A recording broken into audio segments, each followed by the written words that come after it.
super queer. And actually, beyond being super queer, my name is Jen. I'm a Bowling Green State University alumni.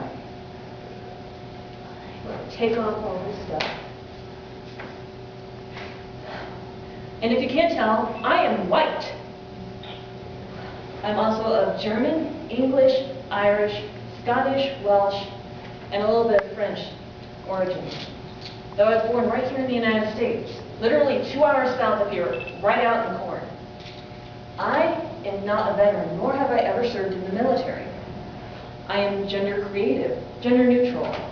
Yes, I'm a biological female, but as you can see, I kind of have a boyish look to me. I have short hair, I wear baggy pants. Today I have my chest bound out. I am pro-choice. I was raised Christian, specifically Presbyterian, a Protestant denomination, though I'm an atheist now. I am a date rape survivor. I am politically progressive. I don't know if I noted this, but I'm pro-choice. And, you know, some of these things you can see by looking at me. I mean, you can probably pretty easily tell that I'm white. That I'm of European ancestry, European origins. By the way I talk, by the way I walk, you might be able to tell that I'm from right here in the United States. Depending on where you're from in the United States, you might even be able to tell that I'm from right here in the Midwest, in Ohio, rather than from the South. Some of these things you couldn't tell about me. Could any of you tell that I've been date raped? Yes or no? Exactly, you couldn't tell that. Because, I mean, that's one of those things you don't learn about somebody unless you talk to them. In many cases, you can't tell somebody's sexual orientation just by looking at them. Not all lesbian women are very butch and very masculine.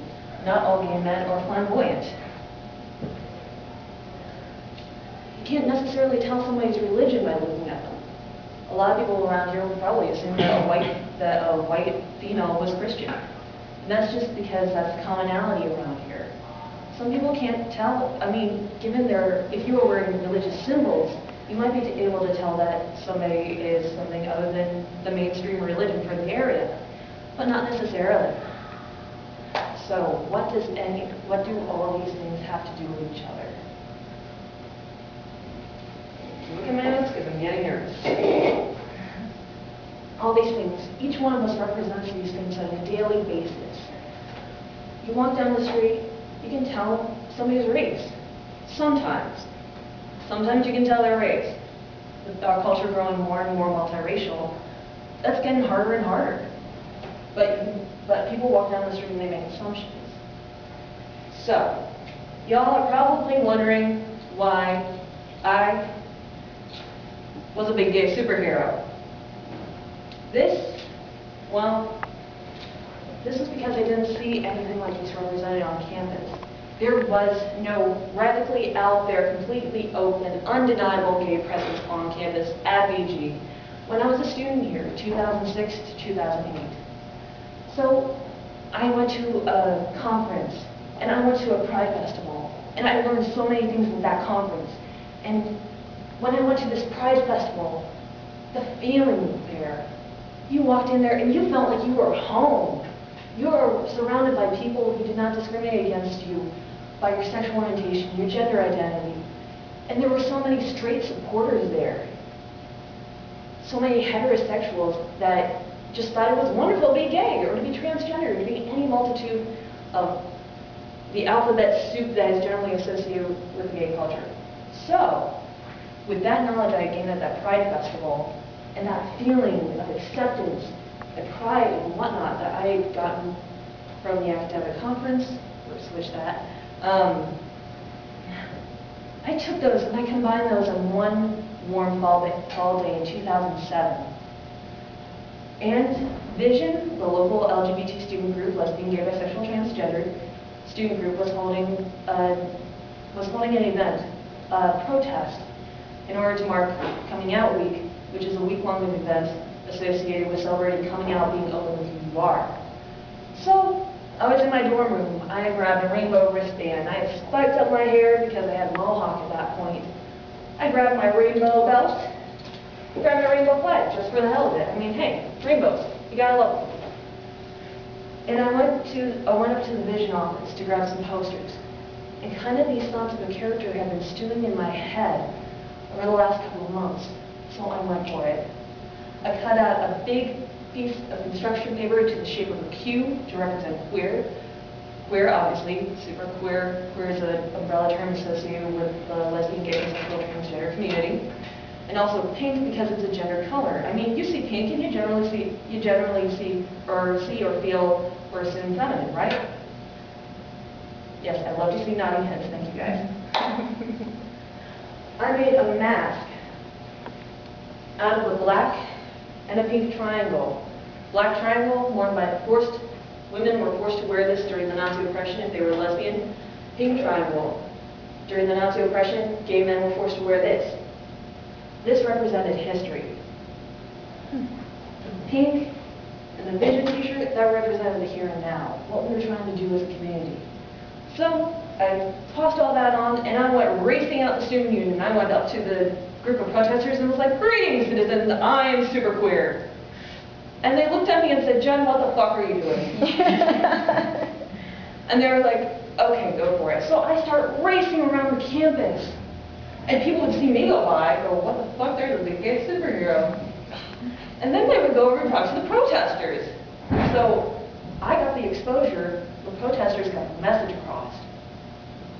And so after this event, 2 weeks went by and, you know, it was cool. So I decided to incorporate it as a student, to do it once a week, to raise awareness of different issues. Like when the Red Cross would come to campus, I wore a sign on the tape that said, "Allies, please give blood because gay men can't." Not in any way insulting the Red Cross, heaven forbid, not because they do such good work.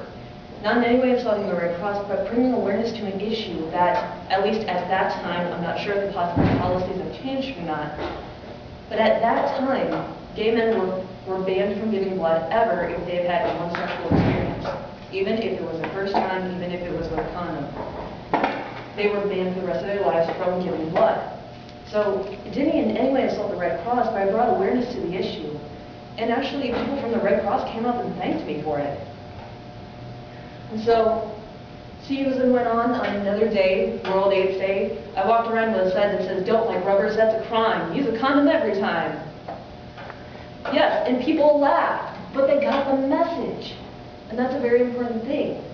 And then there was a random week when I put a sign on my kid just kind of randomly thinking that, you know what, this is a cool message, but I don't know. I was born queer.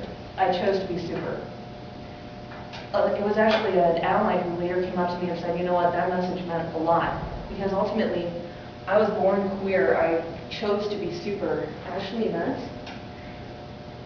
as a gay person, you are thrown a lot of negativity at you. Your religion might tell you that you are a sin, an abomination, and whatnot.